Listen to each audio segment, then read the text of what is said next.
கிழக்கு நியூஸ் நேயர்களுக்கு வணக்கம். நான் பத்ரி சேஷாத்ரி. சில தினங்களுக்கு முன்னால் அமெரிக்க அதிபர் ட்ரம்ப்புடைய சமூக வலைத்தளத்தில் அவர் மைக்கேல் சாவேஜ் என்ற இன்னொருவர் உடைய வீடியோவையும் அவர் எழுதிய சில பக்கங்களையும் இணைத்திருந்தார் அப்படிங்கிறத பற்றி பேசினோம். அதில் தான் இந்தியா, சீனா போன்ற நாடுகள் எல்லாம் நரகக்குழி அப்படிங்கிற மாதிரி அவர் சொல்லியிருந்ததையும் பார்த்தோம்.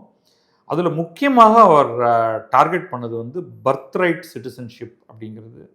இறந்த சாவேஜ் அப்படிங்கிறவர் அமெரிக்காவுக்கு வருகிறார்கள். அமெரிக்காவுக்கு வந்தவுடனே குழந்தை பெற்றுக்கொள்கிறார்கள். குழந்தைக்கு அமெரிக்க குடியுரிமை கிடைத்து விடுகிறது. உடனே அந்த குழந்தையுடைய உறவினர்கள் அனைவரும், ஒட்டுமொத்த பெரும் குடும்பமே அமெரிக்க குடியுரிமை வாங்கி இங்கேயே குடியேறி விடுகிறார்கள் அவர் சொல்லியிருந்தார். அப்போ நம்ம சொல்லியிருந்தோம், உண்மை அது கிடையாது. இந்தியாவை பொறுத்தவரை நிச்சயமாக அது உண்மை கிடையாது.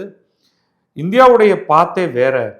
அங்கே படிக்க போகிறார்கள், அங்கிருந்து அவர்கள் வேலைக்கு போகிறார்கள், வேலையில் அவங்களுக்கு H1B விசா கிடைக்குது, அங்கிருந்து அவர்கள் கிரீன் கார்டு வாங்குகிறார்கள், கிரீன் கார்டிலிருந்து அதற்கு பிறகு அவர்கள் அங்கே அமெரிக்க குடியுரிமை வாங்குகிறார்கள் அப்படின்ட்டு. இதை பற்றி நாம் பேசிக்கொண்டே இருக்கும் பொழுது அமெரிக்காவில் ஹவுஸ் ஆஃப் ரெப்ரசன்டேட்டிவ்ஸ் அவருடைய கீழவையில் சில ரிப்பப்ளிக்கன் உறுப்பினர்கள் ஒன்று சேர்ந்து ஒரு மசோதா ஒன்றை கொண்டு வந்திருக்கிறார்கள். அந்த மசோதாவுடைய பெயரே ரொம்ப சுவாரஸ்யமானது. இந்த மசோதாவுடைய பெயர் என்னன்னா, end H1B visa abuse act of 2026. அதுதான் அதோடைய பெயரே. அதில் எவ்வளவு லோடடா இருக்குன்னு பாருங்க. H1B விசா அப்யூஸ் பண்ணப்படுகிறது, அதை பயன்படுத்தி மோசடி நடக்கிறது. H1B விசா மோசடி தடை சட்டம் 2026 அப்படின்னு நீங்கள் இதுக்கு பெயர் சொல்லலாம். ஸோ இவங்களுடைய கருத்து என்னன்னா, H1B விசா ஒரு பெரிய மோசடி, அந்த மோசடியை உடனடியாக தடுக்க வேண்டும். இவ்வளோதான் அவங்களுடைய டார்கெட். ஸோ அதுக்கு அவங்க என்ன பண்ணுறாங்கன்னா, ரொம்ப சுருக்கமாக அதை சொல்லிடுவோம், அதுக்கப்புறமா கொஞ்சம் விளக்கி சொல்கிறேன். ஒரு ஆண்டுக்கு 65,000 H1B விசாக்கள் வழங்கப்படுகின்றன. அமெரிக்கா ஒரு கோட்டா ஒன்று நிர்ணயிச்சிருக்கு. அதை அடுத்த 3 ஆண்டுகளுக்கு முற்றிலுமாக நிறுத்த வேண்டும். 0 H1B விசா என்பதே தரப்படக்கூடாது. 3 ஆண்டுகளுக்கு பிறகு அது திரும்பி நம்ம ஆரம்பிக்கும் பொழுது ஆண்டுக்கு 25,000, அவ்வளோதான். ஸோ 65,000ங்கிறதுல ஒரு 40,000 குறைஞ்சி 25,000 மட்டும்தான் இனிமேல் இருக்கும். அதிலும் குறைந்தபட்ச ஊதியமாக $2,00,000, ஆண்டுக்கு $2,00,000, $200,000 அல்லது அதற்கு மேல் சம்பளம் இருக்கக்கூடிய வேலைகளுக்கு மட்டும்தான் H1B விசா என்பதை பயன்படுத்தலாம். அவ்வளோதான். அதுக்கப்புறம் இன்னும் நிறையா இருக்குது. எந்த மாதிரி நிறுவனங்கள் என்ன செய்யலாம், என்ன செய்யக்கூடாது, அதோடைய அடிப்படை நோக்கம் என்னன்னா, இதோடைய புரிதல்லேருந்து ஆரம்பிப்போம். H1B விசாவை மோசடினா என்ன மோசடி அப்படின்னா, அமெரிக்காவில் பெரும்பாலான நிறுவனங்கள் குறைந்த சம்பளத்துக்கு வேலை செய்வதற்காக அந்நிய நாடுகளிலிருந்து ஆட்களை அழைத்து கொண்டு வருகிறார்கள். அமெரிக்காவிலேயே வேலைக்கு எடுக்கும் பொழுது அவர்களுக்கு கொஞ்சம் அதிகமான சம்பளத்தை தர வேண்டியிருக்கிறது.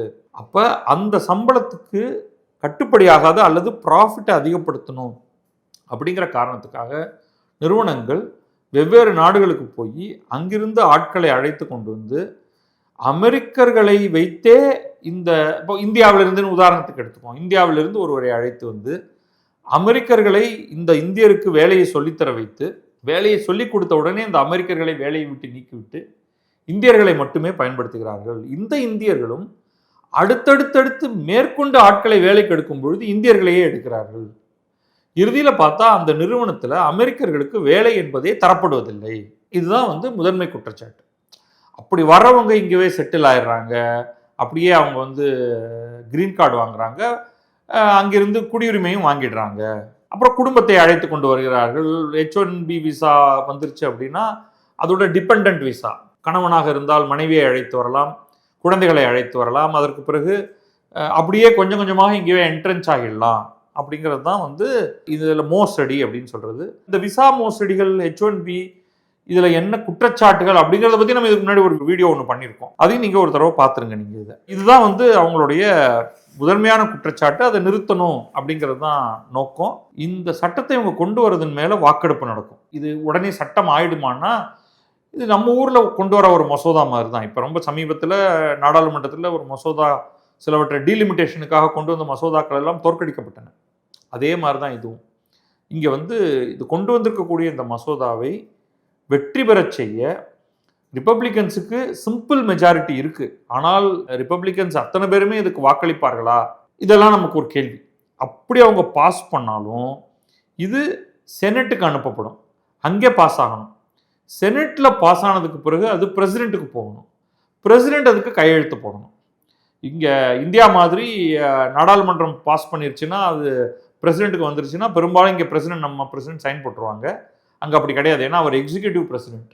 அவர் மீண்டும் அதை நாடாளுமன்றத்துக்கு அல்லது ஹவுஸ் ஆஃப் ரெப்ரசன்டேட்டிவ்ஸ்க்கு திருப்பி அனுப்பலாம்.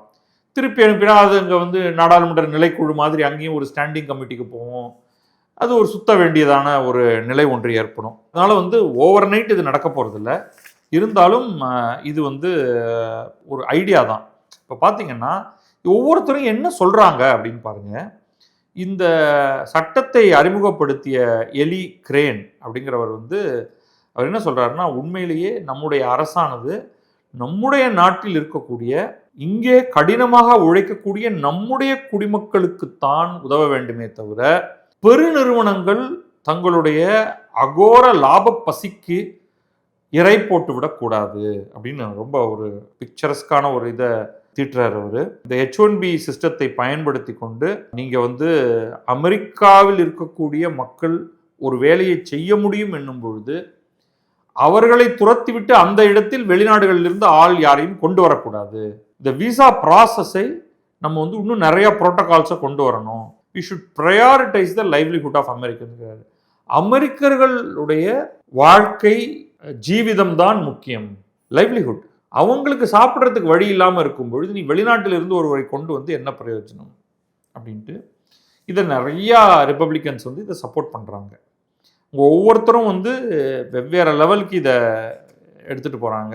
அதே மாடல் தான் American workers first before foreigners அப்படிங்கிறது. இந்த நாம் ஏற்கனவே சொன்ன மாதிரி கேப் 65,000 25,000 குறைக்க வேண்டும். எக்ஸம்ஷன்ஸே இருக்கக்கூடாது. $2 லட்சம் குறைந்தபட்சம் ஊதியம் இருக்கணும். அதுக்கு கீழே இருக்கக்கூடிய வேலைகளுக்கு H1Bயை பயன்படுத்தக்கூடாது அப்படிங்கிற மாதிரி சொல்கிறாங்க. அண்ட் அடிஷ்னலி H1B ஒர்க்கர் ஒரே நேரத்தில் மல்டிபிள் ஜாப்ஸ் செய்கிறதையும் தடை செய்யணும். தேர்ட் பார்ட்டி ஸ்டாஃபிங் ஏஜென்சிஸ்க்கு H1B ஒர்க்கர் விசா கொடுக்கக்கூடாது. இந்த மாதிரி மல்டிபிள் ப்ரொவிஷன்ஸ் அவங்க கொண்டு வராங்க. இது கம்ப்ளீட்டாக தான் மோசடியை தடுப்பது அப்படிங்கிறது திரும்ப திரும்ப அதில் இன்னொரு லெஜிஸ்லேட்டர் அதுதான் சொல்கிறாரு. நீங்கள் அமெரிக்க வேலையாட்களை நீக்கிவிட்டு அந்த இடத்துல மலிவு விலைக்கு நீங்கள் வெளிநாட்டிலிருந்து ஆட்களை கொண்டு வரீங்க. நாங்கள் இந்த பெருநிறுவனங்கள் முன்னால் மண்டியிட மாட்டோம் அப்படின்னு சூளுரைக்கிறார் ஒருத்தர். சொந்த நாட்டிலேயே அமெரிக்கர்கள் அந்நியர்கள் போல நடத்தப்படுவதை நாங்கள் ஏற்றுக்கொள்ள மாட்டோம். உடனடியாக H1B மோசடியை தடுத்து நிறுத்துங்கள் அப்படின்ட்டு. இந்த சென்ஸ் இது புதிதல்ல. அங்கே இருக்கக்கூடிய பெரும்பான்மையான இந்த ஐடி ஃபீல்டில் வேலை செய்ய விரும்பக்கூடிய அமெரிக்கர்களுக்கு இந்த உணர்வு இருக்கிறது. அவர்கள் எல்லாரும் சேர்ந்து வாக்களித்து தான் ட்ரம்ப்பை தேர்ந்தெடுத்திருக்கிறார்கள். அதனால் நீங்கள் இந்த ஒரு issue will play out in a big way. இது இன்னும் நிறையா கண்டிஷன்ஸ் எல்லாம் இருக்குது. இவங்க விசா ஸ்டேட்டஸை மாற்றக்கூடாது. இவங்க விசா ஸ்டேட்டஸ் மாற்றுறாங்கன்னா முதல்ல நாட்டை விட்டு வெளியே போய்விட்டு மீண்டும் உள்ளே வரணும் அப்படின்னு ஆரம்பித்து உங்களுக்கு ஏற்கனவே இதை பற்றி நம்ம பேச ஆரம்பித்ததோட காரணம் என்னென்னா, $100,000 விசா ஃபீ ஒன்றை அறிமுகப்படுத்த போகிறாங்க என்ற ஒரு பெரிய ஒரு குரல் வந்தது. அதுக்கு பிறகு அதில் சில மாடிஃபிகேஷன்லாம் பண்ணாங்க.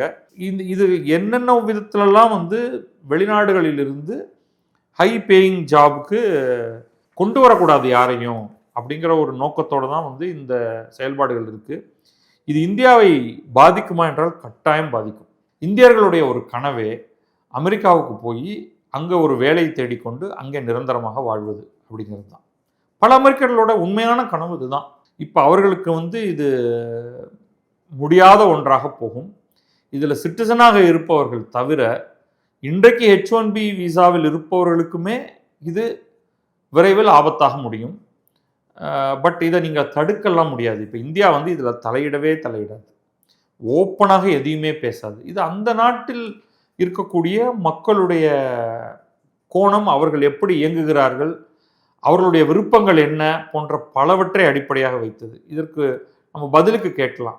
நீங்கள் உங்கள் நாட்டில் வந்து நேபாளிகளையோ பங்களாதேசிகளையோ இஷ்டத்துக்கு உள்ள அனுமதிப்பீங்களா? நீங்கள் இலங்கையைச் சேர்ந்தவர்கள் அனைவரும் எல்லா செயல்பாடுகளையும் செய்வதற்கு உங்கள் நாட்டில் நீங்கள் அனுமதிப்பீங்களான்னு அவர்கள் இந்தியாவை பார்த்து கேட்டால் நம்ம என்ன பதில் சொல்கிறோம்? நம்ம இன்றைக்கு வந்து பங்களாதேசத்திலிருந்து மேற்கு வங்கத்துக்கு உள்ளே வந்திருக்கக்கூடிய உங்கள் அனைவரையும் உங்களுடைய நாட்டுக்கே அனுப்பி வைப்போம் அப்படின்லாம் இப்போ தேர்தல் நடந்து கொண்டிருக்கக்கூடிய இந்த நேரத்தில் நம்மளும் தான் நாங்கள் பேசிகிட்டு இருக்கோம். நாடு முழுவதும் பலர் வந்து பங்களாதேசிகள் ஏன் இங்கே வருகிறார்கள்? இவங்கெல்லாம் எக்கனாமிக் ரெஃப்யூஜிஸ். ஓகே, இது இல்லீகல் இமிகிரேஷன். நம்ம இப்போ சொல்கிறது வந்து லீகல் இமிகிரேஷன். ஆனால் அடிப்படையில் கருத்து ஒன்று தான். லீகலாக கூட அனுமதிக்காத அப்படின்னு தான் அமெரிக்கா வந்து சொல்ல முயற்சி பண்ணுது. ஸோ இது எப்படி பிளே அவுட் ஆக போகுது அப்படின்னு தெரியல. இப்பொழுதுக்கு இதுதான் ஃப்ளேவர் அப்படின்னா, அங்கே உள்ள அரசியல்வாதிகள், அங்கே உள்ள மக்களுடைய வாக்குகள் வேண்டுமென்றால் அதை கேட்டுத்தான் ஆகணும். இல்லை நமக்கு வந்து அந்நிய ஒர்க்கர்ஸ் தேவை என்ற குரல் ஒலிக்கும் வரை இந்தியாவிலிருந்து யாரும் அங்கே போவது என்பது எளிதல்ல. ஸோ இதெல்லாம் வந்து இந்தியர்கள் இதை கொஞ்சம் யோசித்து பார்க்கணும். தாங்கள் தொடர்ச்சியாக அமெரிக்காவில் நமக்கு ஒரு படிக்க போகிறோம் அப்படிங்கிறது ஒன்று, படித்து அங்கேயே வேலைக்கும் போவோம், அங்கேயே தங்கி விடுவோம் என்று யோசிப்பதில் நிறைய சிக்கல்கள் இருக்கின்றன. இந்த சிக்கல்கள் அதிகமாகும். அதை மனத்தில் வைத்துக் கொள்ள வேண்டும். இப்பொழுதைக்கு நான் வந்து எனக்கென்று ஒரு தனியான கருத்தை நான் இப்போது சொல்ல போவதில்லை. இந்த சட்டம் என்ன ஆகிறது அப்படிங்கிறத பார்ப்போம். இதற்கு முன்னால் நான் பேசின இந்த விஷயமாக பேசினதையும் சேர்த்து இதோடு சேர்த்து பாருங்கள். நன்றி, வணக்கம். நான் பத்ரி சேஷாத்ரி. இது கிழக்கு நியூஸ்.